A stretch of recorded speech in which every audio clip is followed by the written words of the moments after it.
Act है वह parliament के द्वारा पारित एक्ट है, राज्य का उसमें कोई रोल नहीं है। और दूसरा, तारिक शोएब हो चाहे तेजस्वी यादव है, उन लोगों को साथ देना चाहते हैं जो वक्फ की प्रॉपर्टी को हड़प कर निजी लाभ में इस्तेमाल करना चाहती हैं, ना कि गरीब मुसलमान जो है, जो बहनें हैं, जो बेटियां हैं या जो बच्चे हैं, उनके लिए वक्फ प्रॉपर्टी उपयोग हो, उनके लिए इस्तेमाल नहीं करना चाहती।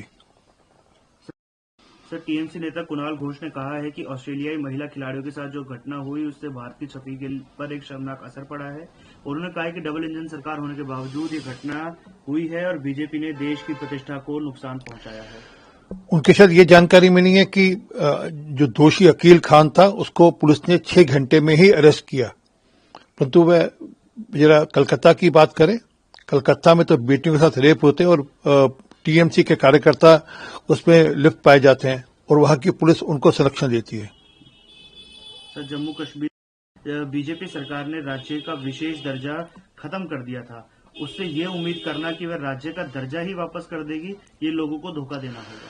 देखिए, राज्य का दर्जा वापस हो सकता है और होगा भी, परंतु जरा हालात वहां पे अच्छे होने जरूरी है, वहां पर आतंकवाद का माहौल ठीक होना जरूरी है, क्योंकि पुलिस की कार्रवाई में रोक न लगे और वहां की एडमिनिस्ट्रेशन कार्रवाई सख्त से सख्त कर सके आतंकवादियों पर, इसलिए अभी राज्य के दर्जे में दिक्कत है। सर, कांग्रेस नेता दिग्विजय सिंह ने आरोप लगाया है कि बीजेपी को दवा कंपनियों से 945 करोड़ रुपए मिले हैं। उन्होंने कहा है कि कोल्ड ड्रिंक सिरप से बच्चों की मौत के बाद भी सरकार ने कार्रवाई नहीं की, क्योंकि कंपनियां बीजेपी को लगातार चंदा देती रहती हैं।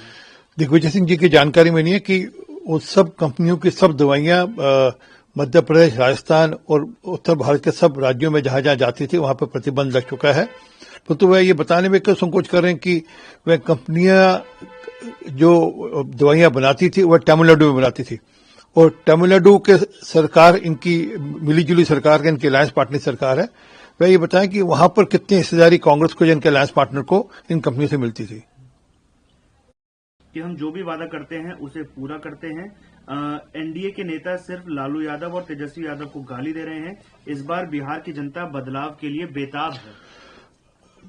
तेजस्वी यादव के साथ ये ध्यान नहीं कि बिहार के अंदर 87 लाख किसानों को प्रति वर्ष 6,000 रुपये मिलते हैं। 1,60,00,000 घरों पर नलका लगा है जिससे स्वच्छ पानी मिलता है। 1.5 करोड़ शौचालय बनाए गए हैं। लगभग 3,52,00,000 घरों पर परिवारों को आयुष्मान भारत का लाभ मिलता है और लगभग 1,17,00,000 बहनों को गैस के सिलेंडर मिले हैं और 40 लाख लोगों को पक्के मकान मिले हैं। और इसके अलावा प्रति व्यक्ति की जो आय है वो 6600 से बढ़कर लगभग 66,000 हो गई है। सर, तेजस्वी यादव 20 महीने मांग रहे हैं। मुझे पूरा भरोसा है कि इस बार सरकार बदलेगी और नया बिहार बनेगा।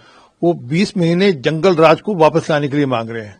वो शहाबुद्दीन की जो विरासत है उसको वापस लाने के लिए मांग रहे हैं कि ताकि जिस प्रकार शहाबुद्दीन के जब इनकी सरकार थी तो जिस प्रकार से लोगों को एसिड डालकर जलाया जाता था उसके लिए वापस मांग रहे हैं। तभी तो अपनी सभा के अंदर शहाबुद्दीन जिंदाबाद के नारे लगाते हैं। सर, मन की बात की हर भारतीय का सर गर्व से ऊंचा कर दिया है।